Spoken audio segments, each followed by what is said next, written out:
All right, and welcome to the first episode of Southern Outdoor Media's podcast. I'm your host, Brady. I grew up out of Nashville. This is Carson. He's going to be chiming in, helping us out this journey that we're beginning. Carson, tell us a little bit about yourself. My name's Carson. I'm here on the Carson fishing team. Most of y'all probably already know that. Just grew up in the outdoors, hunting, fishing since the time I was born. Really never jumped in a bass boat until halfway through ninth grade. Just grew up saltwater fishing, pond fishing, but never really ventured into the bass fishing world until I got a little bit older. But once that bass bug bit me, I really never looked back. I was just influenced pretty much by all those around me. There was one old man in particular at home that just let me jump in the boat with him. After that, I just never wanted to go saltwater fishing again, just chasing those green fish around. Chasing those green fish. That's what I started. I think the first fish I ever caught was probably a spotted bass on Center Hill Lake. Mine was definitely a bluegill on a bobber, and I couldn't wind it in. It was just laid in my lap. We used to take a tube of crickets every morning, me and Dad, at the houseboat. My grandparents had a houseboat, and this was back when fish were dumb. And we could go catch a stringer spotted bass on a cricket in a split shot in the matter of 2 hours, as many as we wanted. I bet they hit the grease too, didn't they? Oh, yeah. But yeah, like we said, we fish for Carson Newman. Everyone that's probably watching this probably knows that. Yeah, I'd imagine. With it being the first one of these, probably everybody watches is going to know who we are. Yeah. But I guess the main goal of this is to just have fun. We're going to talk about topics in the bass fishing world, the hunting world, and really just enjoy hanging out, sharing a little bit of news. Yeah, so that brings us to where we're heading Saturday, the Harris Chain. And I've been down there for a couple days. Actually, I've been down there for 2 weeks. I left the day after Christmas, and I got back 3 or 4 days ago. The land down under. It's gonna be an interesting one. It always is. It always takes big weights to win, and the top 10's usually pretty good, but a lot of pressure is coming up out there, I will say. Well, here's why it takes a lot of weight to win. Okay, it's a good fishery, but you're not gonna go down there and catch 200 bass a day, and those be 25 pounds. Okay, it's not like a TV show. You're not going to Headwaters. You're not going to Garcia. You're not going to any of those lakes. It's just one of those deals where if you put 275 guys on any given lake in this country, they're going to catch what lives there. And that poor place is getting throttled. Not only, we have 2 tournaments back to back, so that's 14 days of at least 250 boats in the water. It's not counting local tournaments. It's not counting local pressure.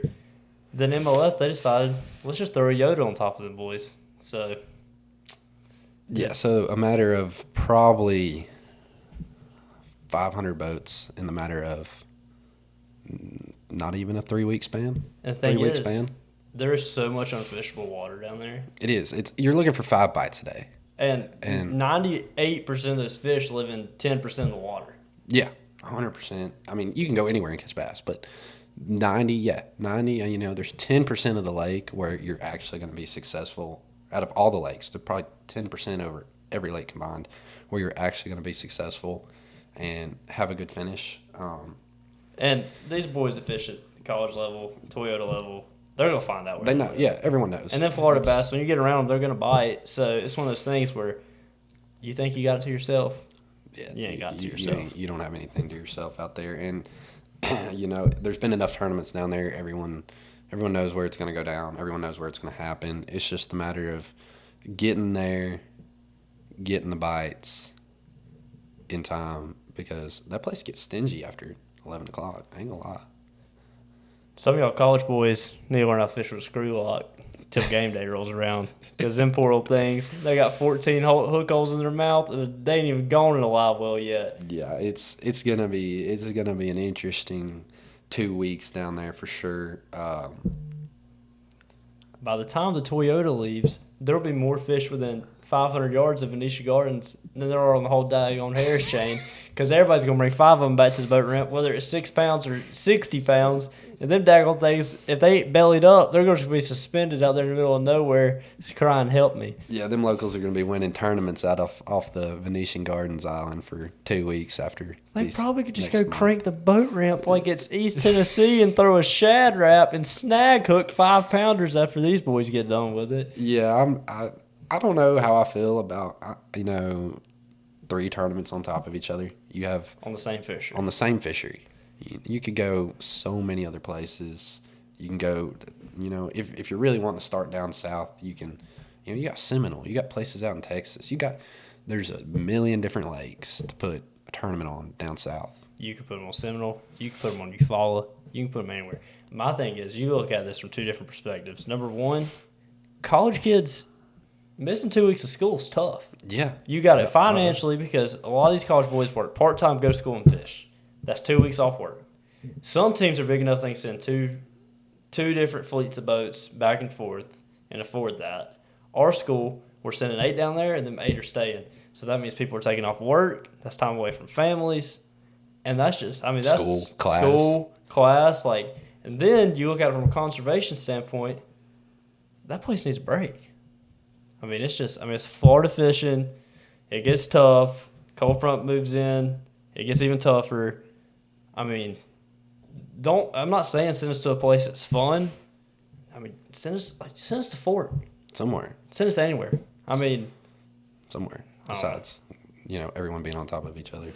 Which I will say, to back up what you're saying, we caught a 10-pounder off every lake we went to that wasn't a part of the Harris chain on the 2 weeks while we were down there. Well, if you want a chance to catch a 10-pounder, there's a little hole in Dora. There's about 800 pounds of them down there. Yeah. But Jimmy's going to be flipping his cricket right next to you. The chain gang is going to be hanging out the chain on the Dora gang. hole. It is going to be a circle, and there ain't no tells what's going on in that circle, but I ain't going to be no part of it. It's going to be, it'll probably be one there. Probably. But what are you going to do? But there's going to be 20 guys in the hole. 8 of them are going to zero. 2 of them's going to catch 3 of them. 1 of them's going to catch 4 of them. There's going to be a couple guys who catch 5, and then 5 might go 25. But hats off to them. Yeah, for sure. I agree. I ain't going to go out there and play with them. But son, you need to throw that Ned rig on that little door hole, and son, your one will grab it. Promise you. It's just one of them things. It's just like a Tennessee River ledge, but there's only one of them, so everybody's going to pile up there together. There's only one of them.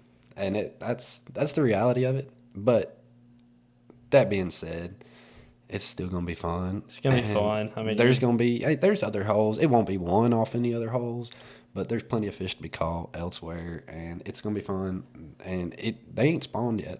And it's only going to get better. We got a little cold weather coming through. But Saturday's going to be like 50, and then after that, by the time third rolls around, 76, 80, somewhere in there. Yeah. So it's Florida fishing. Warmer it gets, better it should get. There's a lot to be said about it. You can go offshore. You can go canals.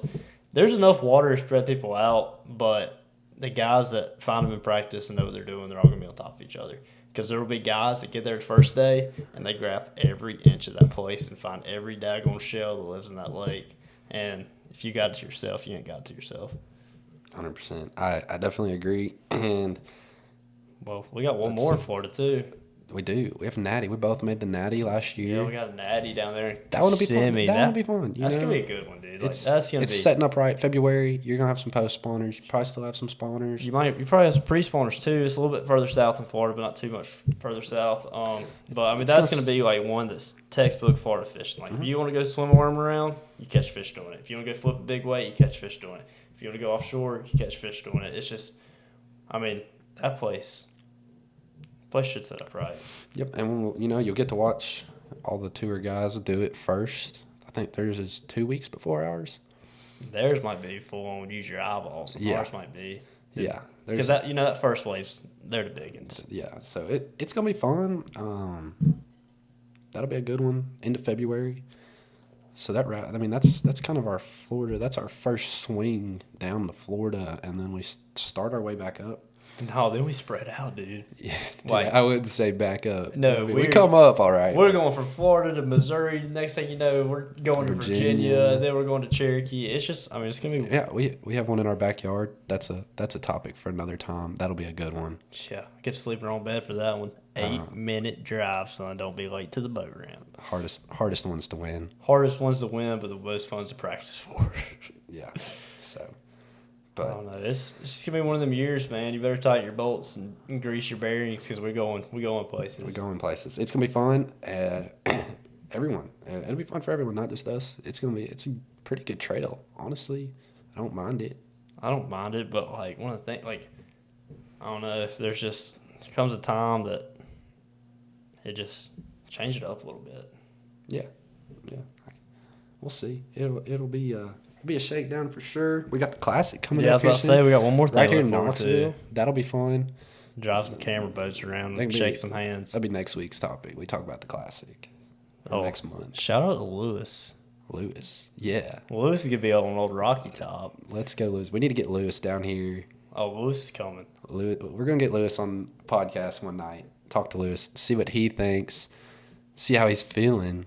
And just get a little background on what he did and how he got there. I think that'd be awesome. We definitely need Mr. Clean to come with Lewis. Oh, Michael Figaro. I think that's all of our dreams. That's all of our goals. That's ultimately what we're all trying to get to. So I think that'd be a fun time.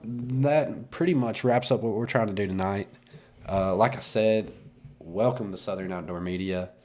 Hopefully all our content upcoming and continuing enlightens y'all, gives y'all some ideas. Y'all enjoy it. If y'all have anything you want to see, let us know. Or any topics you want to hear us talk about, let us know. That's about all I got for y'all. So y'all have a good night, and thanks for watching. And tighten your bolts.